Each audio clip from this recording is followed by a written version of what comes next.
క్రీస్తు శకం 15వ శతాబ్దంలో కృష్ణదేవరాయలు పరిపాలించేటువంటి పెనుగొండ. ఈ పెనుగొండ అనంతపురానికి 76 కిలోమీటర్ల దూరంలో ఉంది.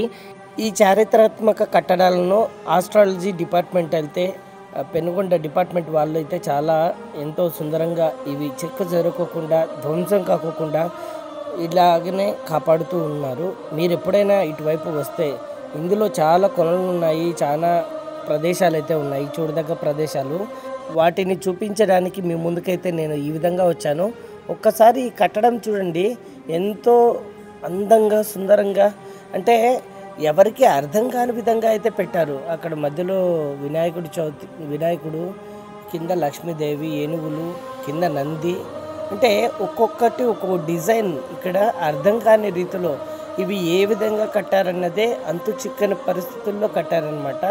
ఇది కొలన లేకపోతే బావా లేకపోతే ఏంటి అనేది కూడా అర్థం కాదు. ఇలాంటివి మన పెనుగొండలో ఇది ఎంట్రీ ప్లేసు.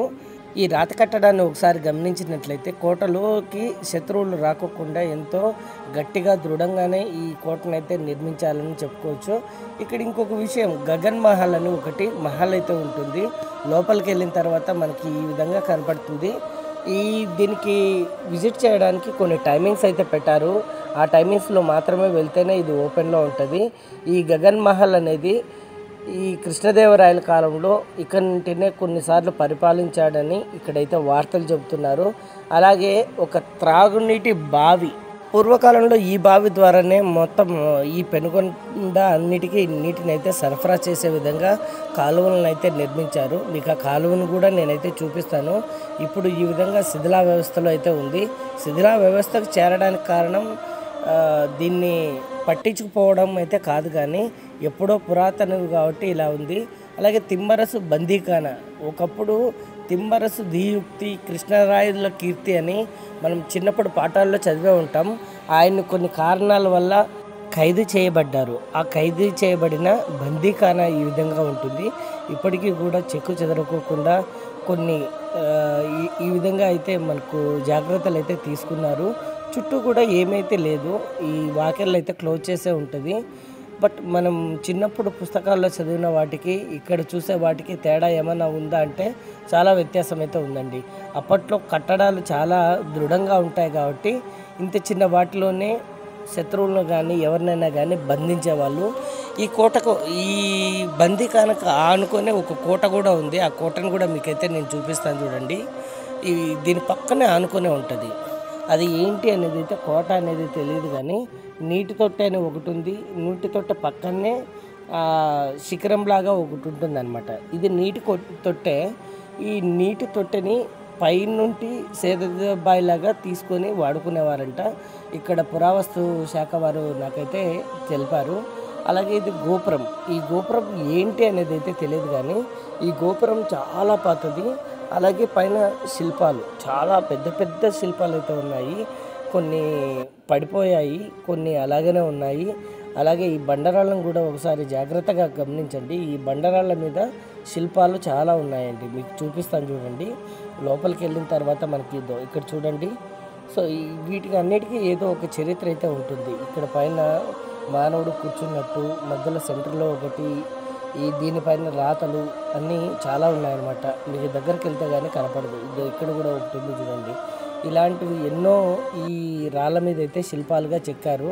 ఇక్కడ ఈ డిజైన్ చూడండి, అంటే ఈ కోటను కట్టేటప్పుడే శిల్పాలు ఎంత అందంగా సుందరంగా చెక్కారు. వీటికన్నిటికీ ఒక చరిత్ర అయితే ఉంటుంది. ఆ చరిత్ర అయితే నేను మీకు ఇప్పుడు వివరించలేను, కానీ ఎందుకంటే నాకు కూడా సరిగా తెలియదు, వివరించడానికి ఇక్కడ పాసిబిలిటీ అవ్వదు.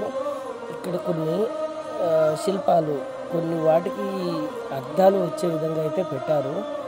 ఈ స్తంభానికి మొత్తం రాతలే ఉన్నాయి.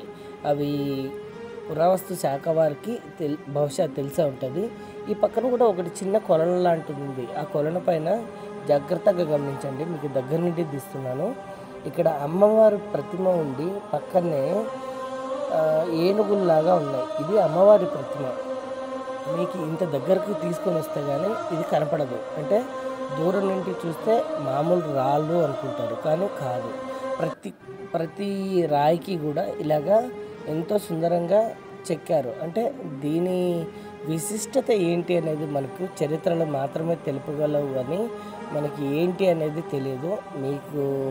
మీరు రాలేని వాళ్ళ కోసం నేనైతే ఇక్కడ మీకోసం నేను ఒక వీడియోని తీసుకుంటున్నాను. సో చరిత్రను అడగకండి, చరిత్రలు నాకు కూడా తెలియదు.